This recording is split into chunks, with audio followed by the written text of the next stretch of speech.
Okay, to finish off the week, I think we need to have an overview of the medieval Islamic empire that we're dealing with.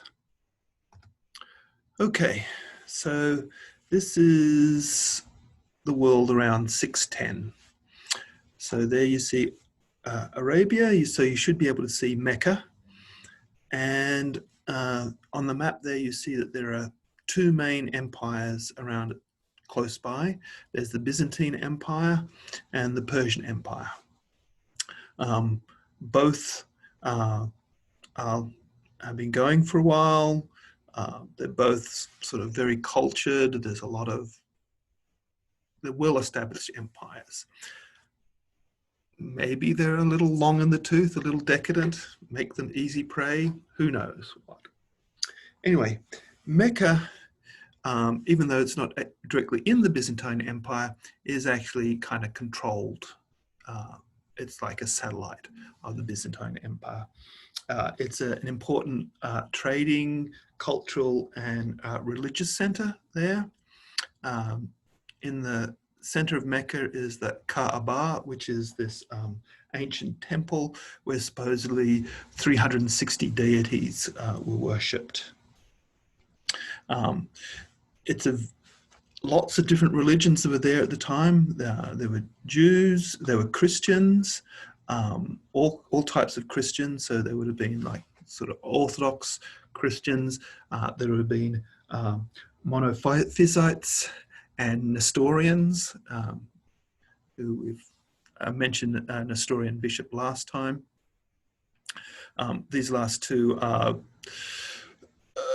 sort of broke away from the rest of the Christians. They were arguing about things like, the divinity of Jesus, whether he was divine or human, and what mixtures of that.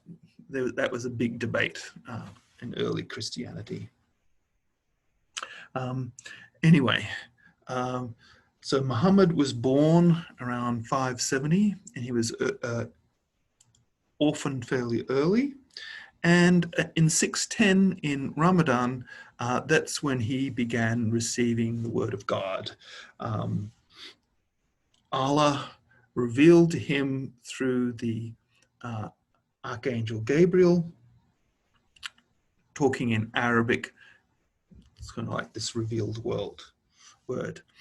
So he was in Mecca for a time. In 622, he is then forced to flee from Mecca, and he goes to Medina, which is sort of just a little bit north of Mecca. That famous event is known as the Hijra, the migration, and it marks the start of the Muslim calendar. It's kind of considered when things begin. And then in 630, he leads his kind of followers back, and they take Mecca in 630. And they go to the Kaaba, and they destroy all the idols around it, and the Kaaba still sort of remains kind of like the center of Mecca. And it's, if you ever see those photos of pilgrims on Hajj, sort of going around and around in this big circle, they're going around the Kaaba. So Muhammad dies in 632. And so that's then the end of the received word. So it's the end of the Quran. So everything that Muhammad said that Allah spoke to him through Gabriel, that goes into the Quran. There's another tradition called the Hadith. These are words of the Prophet, but they're not got the weight of God. They haven't got the weight of Allah behind them. So they're not in the Quran. They're just sayings that were collected, and people base religious decisions upon those as well, but they haven't got the force of the Quran. That's very important. Okay, so when he dies, so here is the early expansion of the Muslims. So you can see that he's basically taken over the eastern half of Saudi Arabia by the time he died. So then comes the big thing about who's going to take over the ruler, who's going to follow. And in fact, they use the word caliph, that means follower in Arabic. So who's going to be the caliph? Who's going to lead the Muslims? There's two big factions. There's the Shiites and the Sunni, and so that's the beginning of this great schism that you would definitely have heard of. The Shiites are the followers of Ali. Ali was Muhammad's cousin and son-in-law, and then there was another faction who said this guy Abu Bakr should become caliph. So they win. So now we have what's known as the Rashidun caliphs. They're the ones who actually knew Muhammad and were kind of like the rulers. And so you can see Abu Bakr, in his 2 years, he completes the conquest of Saudi Arabia. And then we have Umar, who then you can see takes Egypt and Iraq, Palestine, Syria, that kind of area. Then there's Uthman, who kind of follows, taking Libya and Persia, modern day Iran. And then Ali becomes the next caliph. But the last three caliphs are all assassinated. There's a lot of turmoil. With the death of Ali, that's then the last of the caliphs who actually personally knew Muhammad. And then who takes over? Well, it's the Umayyad dynasty. Now, an important thing is, we've got here the Arabs sort of taking over the Middle East here. So they're kind of like a desert people, I guess. You see that they crushed the Persian Empire. They make heavy inroads into the Byzantine Empire. And so they're collecting workmen and the culture of these places. And so when they build mosques and when they kind of do cultural work or whatever, they are following the empires that came before. So for example, here is the Dome of the Rock, which is the famous mosque in Jerusalem. It's basically a Byzantine building, right? Because he had Byzantine workers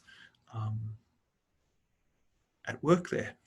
This is a mosque in Samarra, and it is built by artisans who were in that area right there. So that's like Samarra, I think it's in Iraq.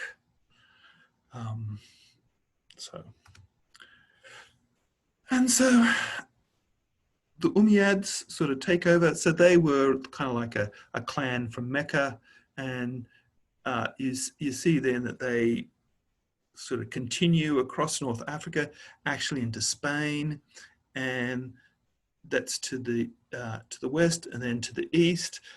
They're going into places like modern-day Pakistan, Kazakhstan, Uzbekistan, places like that.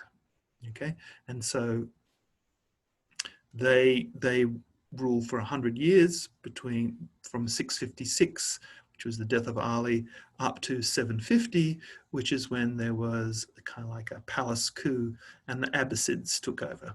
And so the Abbasids dynasty was what I talked about in the last lecture. This is kind of like the golden age of the caliphs. They move so the capital has been moved from Medina to, the Umayyads moved it to Damascus, and then the Abbasids move it first to Kufa, and then to Baghdad. They actually build the city of Baghdad, which is near, you can see on the map there, it's Ctesiphon, which is in like this ancient Persian city. They built Baghdad basically where that is, right there. Okay.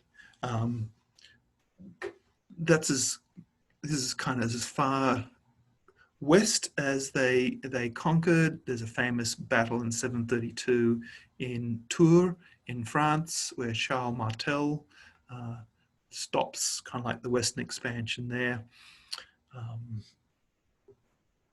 And so the Abbasid dynasty is kind of what we're interested in. They're famous because they start to use much more non-Arab bureaucrats to run the empire. We've already seen, like Al-Khwarizmi, he came from Central Asia, so he's a famous scholar. Kushya, who I talked about, who we're going to look at his arithmetic book, he actually came from Persia. So there's a lot of opportunities for non-Arab people sort of to thrive in this Islamic empire. And it really is like, kind of like a renaissance. It's kind of like a golden age. However, that doesn't kind of last for long because it's basically just too big, the empire. And straight away, the Umayyads take back Spain fairly early, like 760, whatever, and set up a little caliphate there. And then little bits just kind of fall off the empire and get. They still remain Muslim, and they might acknowledge the caliph as kind of like a spiritual ruler, kind of like a sort of like a pope kind of thing, but they don't regard him as a secular leader. And so the Abbasid empire is whittling down, but when we were talking about people like Harun al-Rashid, this is at the height of the power. And so, here, for example, is a little thing showing a little bit of the disintegration of the Abbasid Empire. So there's kind of always going to be a strong power centered around Egypt, just because Egypt's a wealthy place. So, for example, there's the Fatimid Caliphate there, and they are replaced by the Mamelukes later on. The Buyids are a group from Persia who come in and take over, but they still keep the Abbasid on as a caliph, even though they no longer have power. I think the last Abbasid caliph is killed, famously killed, sometime in the 13th century when the Mongols come and they wrap him up in a carpet and run a herd of wild horses over him. Yeah. But then there are various other empires that exist around the Muslim world. So the Seljuks, who come from, if you look at the map, they start around the Aral Sea, and so they sort of take over the area you see there. The Mongols can't come. That's actually, I think, supposed to be the largest empire that ever was. So Genghis Khan sort of like took over all that territory. Genghis Khan, he was actually very tolerant about religion. He was intolerant about everything else, but tolerant about religion because the Mongols got converted to everything. So they were like Christians, Buddhists, Muslims, Manichaeans, who were a religion that thrived for a while all through it. And so even Genghis Khan himself was a shamanist, so kind of like, but he just said, okay, we've got complete religious freedom. That was the only way to make things work. And so clerics and that didn't have to pay taxes, and they were exempt from government service. But then after Genghis Khan dies, his empire gets sort of broken up. The easternmost half, which is where basically around China, that becomes the Yuan dynasty in China, and they actually become Buddhists. And then the ones to the west convert to Islam. There you go. And then by around 1500, there kind of remain three Islamic empires. There's the Safavids in who basically centered in they're Persian. But you see they have both Iran and Iraq. There's the Ottoman Empire and the Mughal Empire in India. So all the so we're going to see that there's going to be lots of centers for learning throughout the Islamic world. So we're mainly concentrating at Baghdad at the moment, but later on we're going to see, Samarkand, Cairo as emerge as places of learning where things happen. Just a quick note on Islamic religion. I don't know how much you know, but so the most important thing is the 5 pillars of Islam, which are, so Islam means submission to God. And so these are the 5 things that a good Muslim is supposed to do. Bear witness, prayer 5 times a day, alms, observe Ramadan, and once in a lifetime, do a pilgrimage to Mecca. Okay, so what does this have to do with math? If you look at it closely, actually there is a few things that you need to be able to know. So for example, you need to be able to figure out where is Mecca. So that's a problem. A lot of things are dependent upon the calendar. So, when does the Ramadan start? When are you supposed to fast and sort of thing. So astronomical calculations are very important. And another classic one is the zakat, which is it's kind of like a tax. You have to pay a tithe of 2.5%, and that we're going to see leads to some classic Islamic problems of arithmetic. Okay, that's what I had to say.